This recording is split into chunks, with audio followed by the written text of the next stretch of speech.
ത്രിയേക ദൈവത്തിന് സ്തുതി. ഉൽപ്പത്തി പുസ്തകം 17-ാം അധ്യായം 15-16 വാക്യങ്ങൾ. ദൈവം പിന്നെയും അബ്രഹാമിനോട്, നിന്റെ ഭാര്യയെ ഇനിയും സാറായി എന്നല്ല വിളിക്കേണ്ടത്, അവളുടെ പേർ സാറ എന്നായിരിക്കണം. ഞാൻ അവളെ അനുഗ്രഹിച്ച് അവളിൽ നിന്ന് നിനക്കൊരു മകനെ തരും.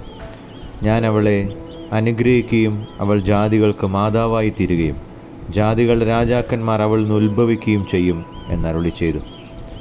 പ്രിയമുള്ളവരെ, ജീവിതത്തിൽ നീറുന്ന വേദനകളും പൊള്ളുന്ന അനുഭവങ്ങളും ധാരാളമുണ്ടായിട്ടും തൻ്റെ പ്രിയതമൻ സ്നേഹിക്കുന്ന, തൻ്റെ പ്രിയതമൻ മുറുകെ പിടിക്കുന്ന ആ ദൈവത്തെ മറുത്തു പറയാതെ അവനോടൊപ്പം വിശ്വാസത്തിൻ്റെ വീതിയിൽ ഉറച്ചു നിൽക്കുന്ന ഒരുവളെ കൂടെ ദൈവം അനുഗ്രഹിക്കുന്ന കാഴ്ചയാണ് നാം കണ്ടത്.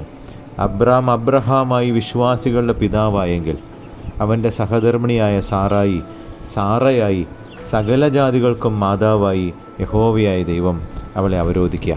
പ്രിയമുള്ളവരെ, തിരുപ്പിറവിയിലേക്കുള്ള യാത്രയിൽ ഒരു കുടുംബമായി വിശ്വാസത്തിൽ നിലനിൽക്കേണ്ടതും വിശ്വാസത്തിൽ മുന്നോട്ട് പോകേണ്ടതിൻ്റെയും ആവശ്യകത നമ്മെ പഠിപ്പിക്കുക. അങ്ങനെയാണെങ്കിൽ നമ്മുടെ കുടുംബവും നമ്മുടെ വംശം മുഴുവനും അനുഗ്രഹിക്കപ്പെടും എന്നുള്ളതിന് ഇതിലും വലിയ തെളിവെന്തിനാ? ദൈവം അനുഗ്രഹിക്കട്ടെ.